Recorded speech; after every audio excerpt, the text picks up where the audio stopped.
All right, so here's the last problem. And it's different than the rest. Instead of finding proportions, in this problem we already have the proportion, and we're going to find out the raw score. So we're doing this problem sort of backwards. Now, we use the term percentile, and percentile is, you've heard of these, you've been ranked as these as high school students, and perhaps as college students, or who knows, and other avenues of life. They're just percentages, okay? You know, you don't have to start with a graph on this problem. Let's just draw a graph, and I'll give you an idea of what percentiles are all about first. All right, so percentiles, if this whole graph, if this is 100%, and this is 0%, and this is 50%, this is your percentile ranking. The 50th percentile would be here, 80th would be up here, 100th, 90th would be here. When you're applying to colleges, often you take an SAT score and you are ranked based on your percentiles of that SAT score. It determines to what degree what school you can get into, quite frankly, because schools have cutoffs for the percentile ranking. Okay, the same is true if you decide to go on to graduate school after your studies at the college here.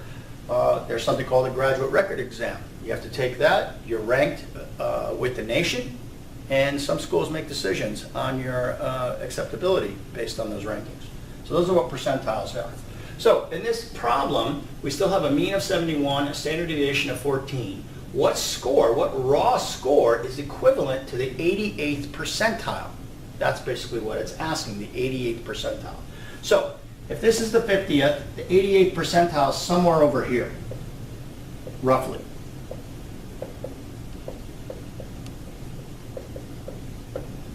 Now it turns out we have a special tool to solve this problem. It's called the p-table. And the p-table is the link at the end of your lesson, and you'll be getting a p-table for the exam. Okay? The p-table has, it's a little confusing. It has higher values and lower values. It has, you go to the original columns and you find the percentile. But the first thing you have to do with the percentiles, you have to convert it into a proportion. So you take 88 percentile and turn it into 0.880. That's what you're going to look for in the z-table. I'm sorry, in the p-table. When you find this in the p-table, it will give you the z-score, and we'll move on from there. So let's move right now onto the p-table so I can show you how to find 0.880 and the relevant z-score. All right, so here we are at the p-table from the link in the lesson. The p-table can be a little confusing because it has this larger area and smaller area. I would just ignore that. I really would.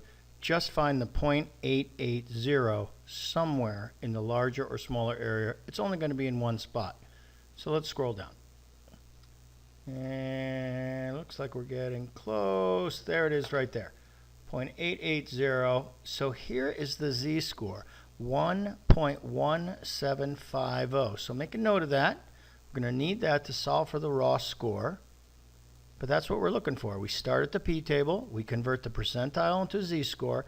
Now we're going to go back and convert that z-score into a raw score.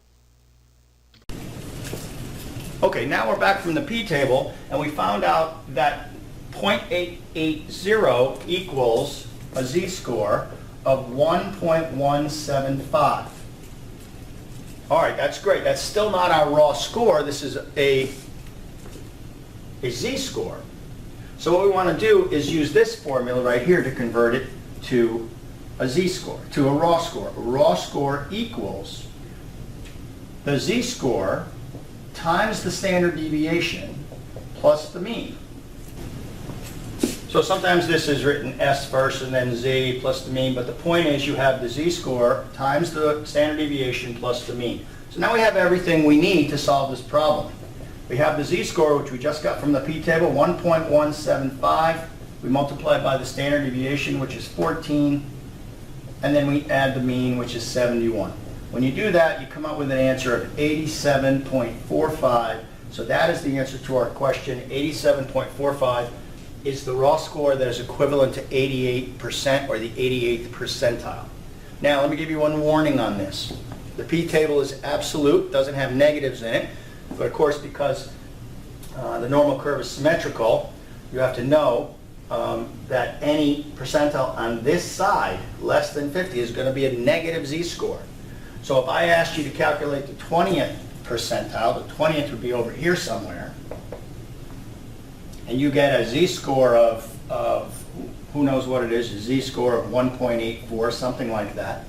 You have to know to add the negative to that. The negative is going to go in right here. And of course, it'll change this equation. You'll end up subtracting this from the mean, like you should, if the percentile is below the 50th percentile mark. Hope that makes sense. That's it. That's the last lesson for z-scores and normal curves.